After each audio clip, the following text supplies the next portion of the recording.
Wednesdays at 8 p.m. So this is on cable tonight show. I got it. We're rolling, stand by. All right.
Well, hello and welcome to On Cable Tonight. I'm your host, Loretta McNary, and we have a different sort of show today for you. One that I know you will love and enjoy and learn a lot about and even feel a sense of pride. Help me welcome to the show Coach Bill Courtney, and you will know why he's so special in just a moment. Welcome to the show, Coach. Thanks for having me.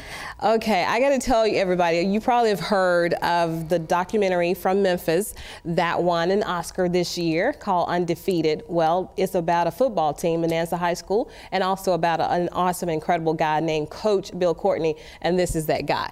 So when you started coaching years ago and you knew Bonanza had been a school for 100 years and never really gone to a preseason, a professional win, or what do you guys call that? Postseason. A postseason. Playoff win. Playoff, yeah. Playoffs, 119 years had never gone, and you step into that role. What were you thinking? Well, I mean, I taught school and coached football for a living when I first graduated from college. And a guy that works with me named Jim Tipton was volunteering, doing some mentoring stuff over there, and was working with the baseball team at that time. And spring practice was coming around for the football team, and they had 17 kids out there. And Jim, the next day at work, said, "Hey, Bill, you know, they only have 17 kids. They hadn't won many games, but they got a couple guys that look like they could play college ball today out there, and you know, you want to help out?" And I said, "Sure." So I went over there for a couple of weeks, just planning on, you know, working with spring practice and getting back to work at my company, and I fell in love, and that turned into 6.5 years. Wow. So what year was that when you It's first started? 2004. 2004. Yeah, the documentary documents the 2009 season. Okay. But that was 2004, the beginning to the first season that I was there. Okay, when the documentary opens, you do these stats. A player had been in jail, and somebody was this, and one player was this, and you said, and that's my life. So how true was all this? Is based on a real story, real it's life. Not based. It is. It was real life. It was happening at that time. Yeah, the filmers, the producers, and the directors didn't ask questions and didn't have a script and didn't say stand here.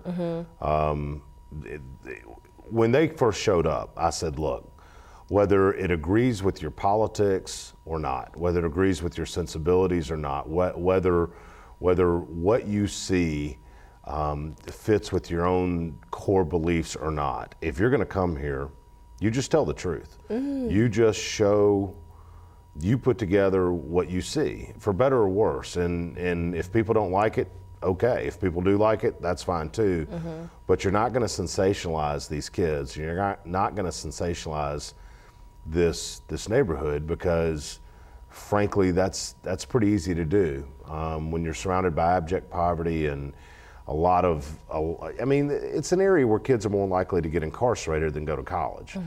So it's easy to sensationalize, and it's also easy to come in with a set of beliefs or some preconceived notions about what you're going to see. And I just said, tell the truth. If you tell the truth, you can hang around as long as you want to. If you start trying to manipulate anything, I won't have any time for you, and I won't let it happen to the kids. And so That's exactly what they did. So there is no script. There is no anything. Nothing was set up. And of course, I had all those caveats to begin with, but what I found out soon is Dan, Rich, and TJ are honest guys, hardworking, good guys that simply wanted to tell an intimate story about an intimate experience. And their full plans were to do exactly what I wanted them to do anyway when they first asked. But of course, I didn't know them then, you know, so you're fairly guarded. But that's exactly what they did, a very honest account of a football season. Okay, let's kind of back up for those people who may not know the gravity of this whole situation. Bill Courtney is the coach, was at Manassas High School, which is in North Memphis area. Firestone and Thomas. Firestone and Thomas. Everybody who's New Chicago and Smoky City. Right. And Greenlaw. Don't leave out Greenlaw. Yeah. Right. And so people have heard nothing but, you know, the bad part of what goes on there, although all neighborhoods have their ills, but this particular area had a lot of stuff going on, a lot of poverty, a lot of unemployment. Still does. And still, unfortunately, still does. And so what happened, you came in to start coaching this football team, and some people heard about what you were doing? Well, how did Rich, Dan, and TJ? I got it. Not originally. You know, at first we're just coaching football, and please understand also, I represent 200 volunteers. Over the course of 6 years, as we continued to grow the program, and as more and more kids became involved, and as we continued to do more and more mentoring and more of the important stuff, more and more people were drawn to the program, not only kids. We went from 17 kids on the team to 70. Wow. We also went from Jim and I hanging around out there to literally 200 volunteers cooking pre-game meals, ACT prep classes. A motorcycle gang showed up and redid the fields. I mean, you wouldn't believe. So it was a community of people helping you. Absolutely, a community of kids and a community of people together, just working together. And so fast forward to year number 6, O.C. Brown, an amazing athlete who was struggling with his grades, we recognized that, you know, he needed to work on his grades to get his football scholarship, because the football wasn't the problem, it was the grades. And we couldn't get a tutor to go into New Chicago at 8 o'clock at night to tutor him. So Mike Ray, who is a friend of mine and who coached the last 2 years there as a volunteer, took OC in on the weekdays. And OC lived with his grandma on the weekends in New Chicago. Very loving woman. We just couldn't, and she trusted Mike to take him in and get tutored. And Jason Smith at the Commercial Appeal wrote a story about it. Well, that story was on the internet, and this guy named Rich Middlemas, who's a huge football fan, is sitting in LA looking through the internet for stories to do documentaries on, read that article, and came down to do a story on the Rays and OC, and that was it. Recognized the greater story of Manassas and all the volunteers and all the kids and all the history, and said this is a bigger story. Went back to LA, raised a very little sum of money, and they showed back up 3 weeks later and started filming, and went back to LA 9 months later with 500 hours of footage, and then for a year edited in their apartment. And you got to understand, they showed up in Memphis living in a small apartment, had closed up and sold everything in LA, moved to Memphis, lived in a small apartment, literally driving around, not a rented car, but a borrowed car with a couple of cameras not much bigger than camcorders. And, you know, we kind of figured this thing would be buried on channel 386 somewhere at 2 in the morning, you know. Yeah. Certainly didn't think it would be the national sensation that it's become. And I think a part of it is because of the pureness of everybody's intent, that in the, you know, with yours and the volunteers and wanting to see what was great happen for those students, and just wanting to give something good back. And now is exploding. You guys have won, the film has won an Oscar, and you have been traveling, telling this good story, and hopefully a ton of other things will come out of it. So what it has done for Memphis has given us a good reason to be proud, though. Let me tell you something. The way I look at it is this. It's Memphis people and Memphis kids at a Memphis school doing an inherently Memphis thing. And you know, this is the city that on April 4th, 1968, Martin Luther King died in. Right. And our city has a lot of scars in its face, but it's also the city that the first supermarket was made in, and the first Holiday Inn was made in, and there's so many good things about our city. And you know, this just shows when you get rid of preconceived notions and you get rid of what society says you're supposed to think and feel about a particular group of people, and you put all those barriers to success aside, and you just work together for a common goal for just the sake of its good, what can be accomplished. And it's Memphians doing it. And so for me, what I think Memphis should be most proud of is it's Memphians doing a great thing in Memphis that is brought to the country, and to say, hey, look what we can do, look who we are, look what we're really about, look at our society at its best. Right. And I think it's an interesting commentary on our national society that, you know, against stories of environmental issues and social issues and political issues and all these other things that people want to debate, a little itty bitty film made by 3 guys with a couple of cameras about a bunch of kids trying to get better and a bunch of guys trying to help them, headed up by kind of an anecdotal fat Southern guy, has taken the country by storm. I just think it speaks to the fact that we're still attracted to the basics of the human spirit. We are. And those stories really can do as well as a negative story. And I like that you understand and you put it out there that it's not like an exception. You know, this happens. We as Memphians get together, we rally around each other, and we cross those boundaries that people want to talk about negatively, and we make things happen all the time. All the time. All the time. And so that's why I really wanted you to come on cable tonight and to share that side. I mean, I want everybody to go see the documentary. I want them to just to really rally around this spotlight that we have, and to start telling more of our stories, because this is one of many, although it's a great story. It is incredible. But there are people all over the city that teach reading.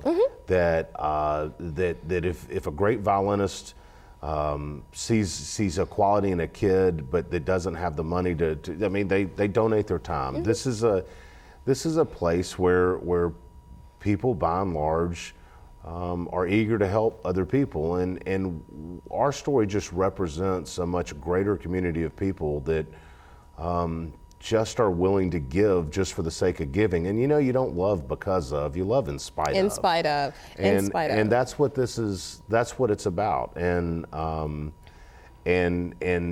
who better to show that than a bunch of kids from a poverty-stricken area that, despite all the things that surround them and all the negatives, that even they can be great. We had 19 seniors graduated off that 2009 team, and every one of them went to college. Oh, I got it.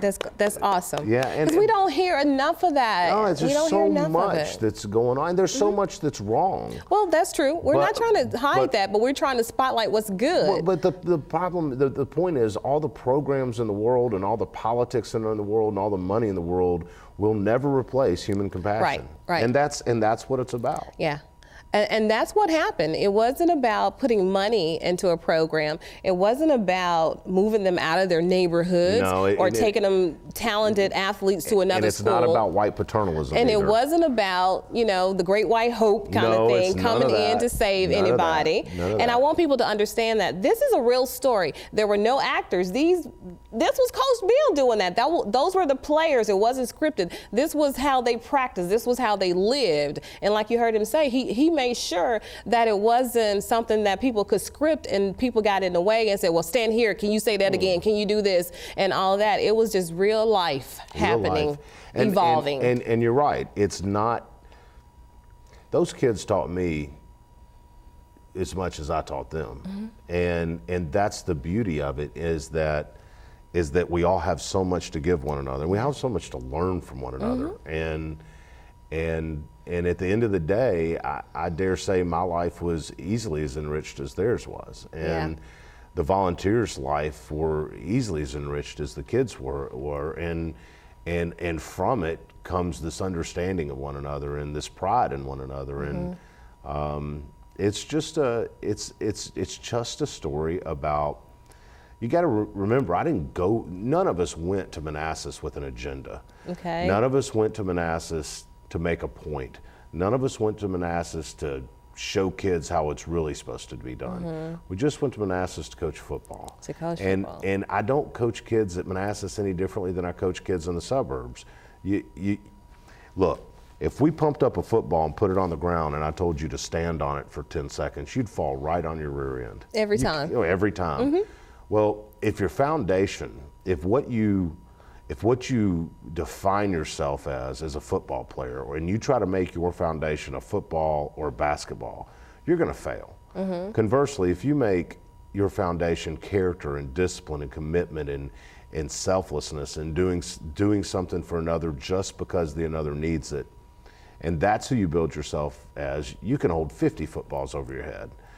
Well, that resonates whether you're from New Chicago or Germantown when you're a 17-year-old kid. And when you build that foundation into kids, the X's and O and wins come because you're dealing with kids of character then. Right. That's all it was about. That is no white hope, white paternalism, nothing. That is simply mentoring and loving young men and giving them a foundation from which they can save themselves. Absolutely. And like I said, I haven't seen it yet, but I will. And I told you I watched the trailer. So one thing that will always stay with me is what you said about football does not build character, it reveals character. Well, I didn't author that. I think I read that. Honestly, I think I read it in one of those little bathroom books. But I don't know where I read it. But at any rate, well, and I don't said know. it, and that's where I heard it from. I've said it enough, yeah. and it's sticking. And nothing as trivial as a game can build character. Right now your house can be burnt down, and you're here, and it can burn to the ground. Somebody could be breaking your house and stealing all your possessions. Somebody could be stealing your car outside right this second, and nobody would know. The point is, you